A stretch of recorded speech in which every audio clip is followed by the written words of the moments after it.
Hey everyone, Tom here. Welcome to my channel, Solo Dungeon Crawler, addressing all your solo dungeon crawling needs. In particular, showing you how to play Dungeons and Dragons solo as a one-person unit with no DM, completely by yourself. And my aim is to make this experience as fun and immersive as possible for you. So you might notice it's been a while since my last video, but don't give up on me yet because I'm back and aim to complete this series. I also have something exciting to introduce to you in due course, which involves a full solo Dungeons and Dragons campaign given to you as an example in an entertaining form which you can follow in an episodic manner. I won't give too much away just yet, as I still have a fair amount of work to do on this, but watch this space. More information will be coming your way shortly. But without digressing too much, let's get straight into it. In previous episodes, I have shown you the basics of choosing a rule system, creating a character, moving and mapping a dungeon on graph paper, how to handle combat scenarios, and how to track time. We're now going to build further on this simple system by introducing a means of adventuring outside of the dungeon, in the wilderness. So let's get going. To create wilderness from scratch, we need to find a random way of generating it which makes logical sense. Luckily, I already have such a method.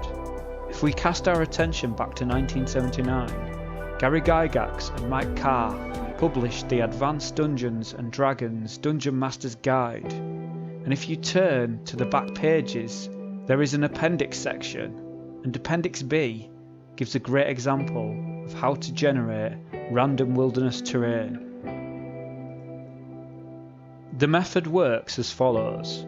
The random terrain determination system works with relative ease for a 1 space equals 1 mile or larger scale. When using it, common sense must prevail. As the party or single character enters each space, a d20 is rolled and a corresponding terrain type is chosen from a table, which is based on the terrain type the party or player is currently on. To do this, you basically read down the column till you find the line where the random number generated falls, and simply move left to determine the terrain that predominates the new space. If a pond is indicated, the terrain it is in is the same as that of the previous space. If a depression is indicated, you as the DM must decide as to its nature and extent. Generally, the terrain it is in must be the same as the previous space. A depression in a marsh is some form of lake. A terrain guide is included in the appendix to help determine specific types of terrain, i.e., plain can be a tundra, steppe, savanna, prairie, heath, moor, downs, or meadow. So as you can see, I've copied the information into my notebook from the Dungeon Master's Guide. So this is my random wilderness terrain generator. And the way it works, say if we start on a plane, I'd roll the dice. Maybe I'd get a 12. And that would indicate that it's a scrub. And then if I was in the scrub area, I'll roll the d20 again, look on the scrub table, say I got a 16. This would indicate hills. We've also got some keys down here. So with the forest, 1 in 10 would also include hills, so it'd be a forest with hills in it. The hills, 1 in 10 also includes forest, so again it would be a forest with hills in it. And then mountains, 1 in 20 have a pass which leads through the range, so you can use the pass to pass through the mountain range. So that's the basic random wilderness generator. And I've also got I've creased that, a terrain guide as well. So for example, depending on which terrain you're in, this is just a guide as to the sort of the types of things that you'd get. So a plain could be either a tundra, steppe, savanna, prairie, heath, moor, downs or meadow. Scrub could be brush, veldt, bush, thickets or brackens. So depending on sort of what the rest of the surrounding terrain is, the climate, and your own imagination, you can use this terrain guide as a way of just kind of differentiating things a little bit, just to play around with it so that it's not so uniform. So there you go, that's the terrain guide and the random wilderness generator. I'll show you now an example of it in action to show you how it works in the context of our solo D&D campaign. I'm going to give you an example of how to generate wilderness now, so you can see it in action.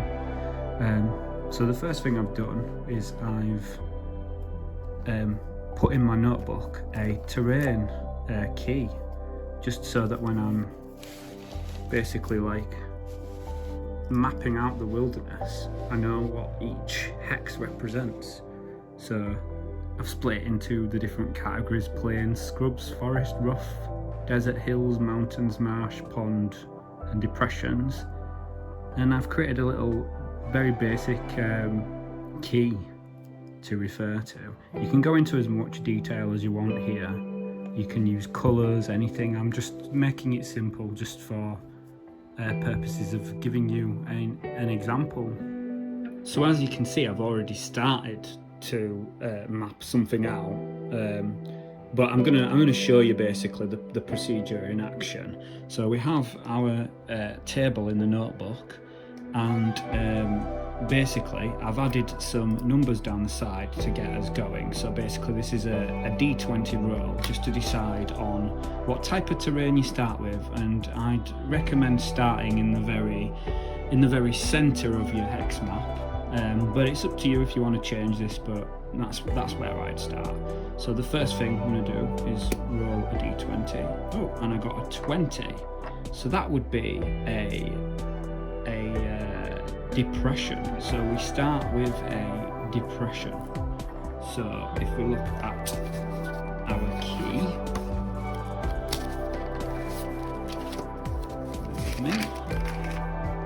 a depression is this little zigzag thing, so that's how we determine that there is a depression there. So let's just start over here, just start again. So we have a depression to start with there, and the depression could either be,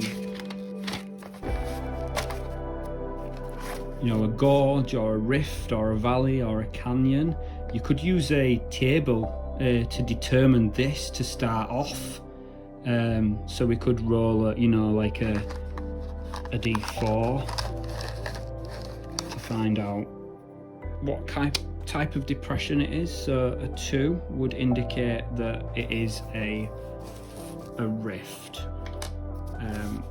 And I guess the next thing is, you know, as you move through the hexes, you want to decide, you know, what the party or the character comes across next. So let's say, for example, that the party is moving north, so we want to roll to see what is to the north.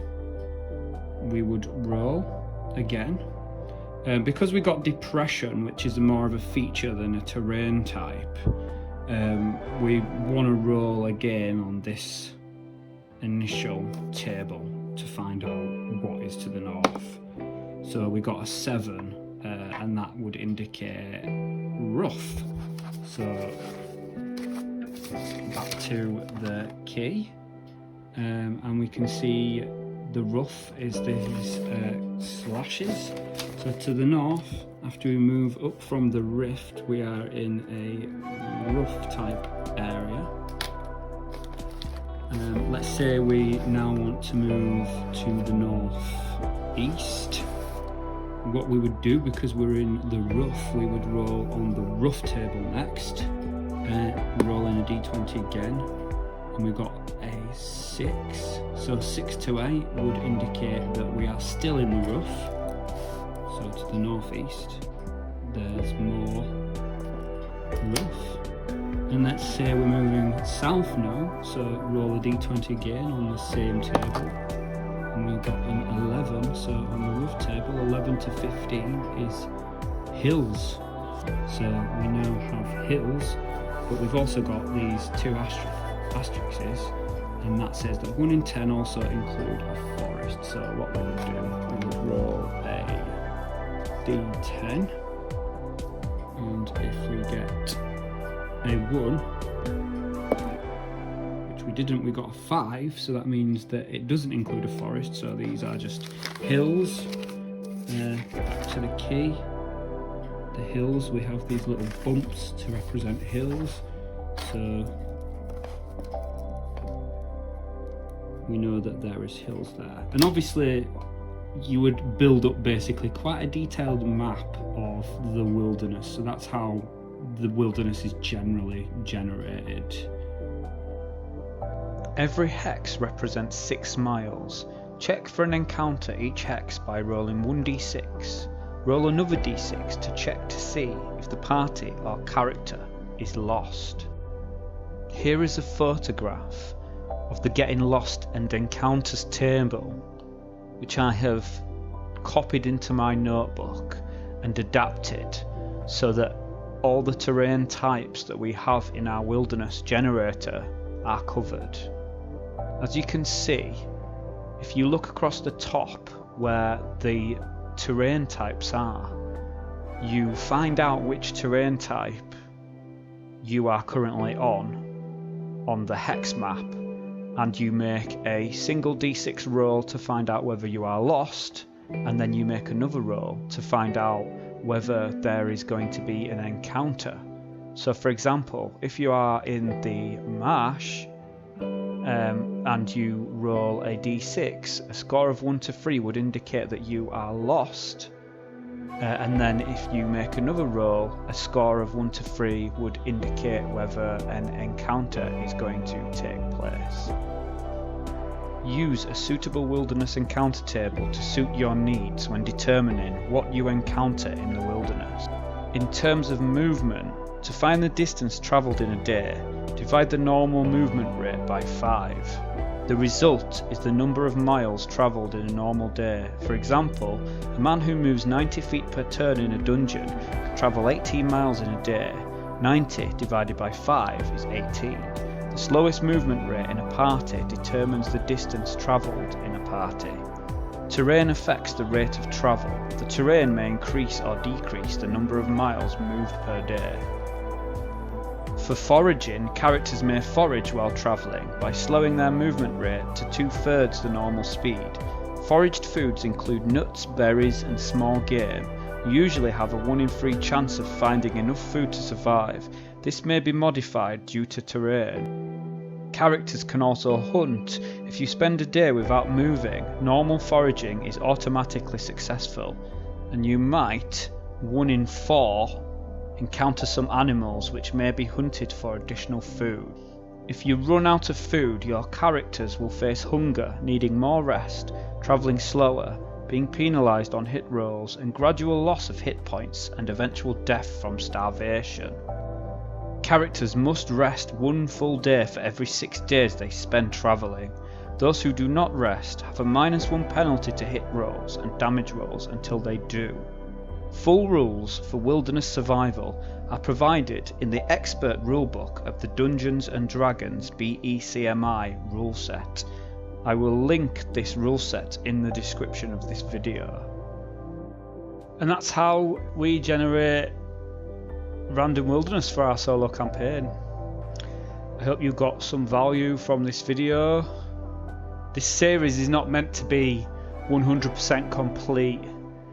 It's meant to be built on, and a lot of that building is going to be done by you as well as a player if you intend to follow these tutorials. But you know, having said that, I've tried to give you the basic tools which you can build upon to create your own solo D&D campaigns. However, there is a few things I still intend to show you which I haven't yet. and these have been hinted in previous videos. So number one is how to play solo campaigns using existing campaign settings and adventures that have been pre-published. I know I've had a couple of comments asking about such things.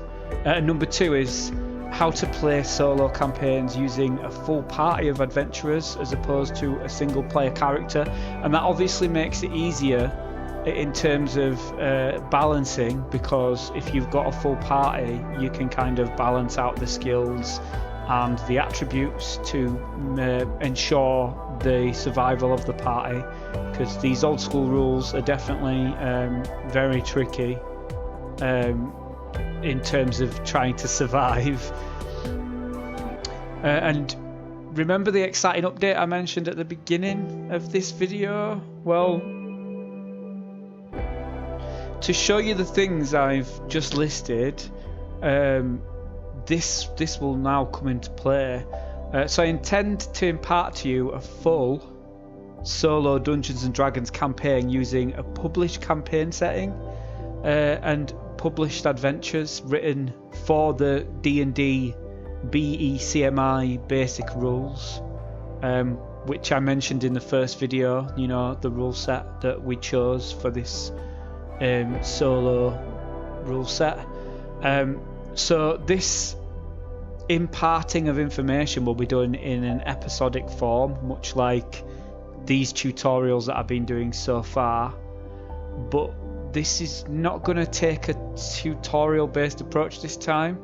It's actually going to take a more of a podcast approach, but the podcast episodes will be uploaded to this channel. This is where the podcast will live, so you don't have to go anywhere. You just need to stay right here on this channel as a subscriber. And the podcast itself will be called Tales of Mystara, and this podcast will aim to do two things. Number one is it will provide entertainment for people who love D&D, especially solo D&D, and you just want to get that kind of fix in entertainment form. And number two, the podcast will show in an entertaining and story-driven manner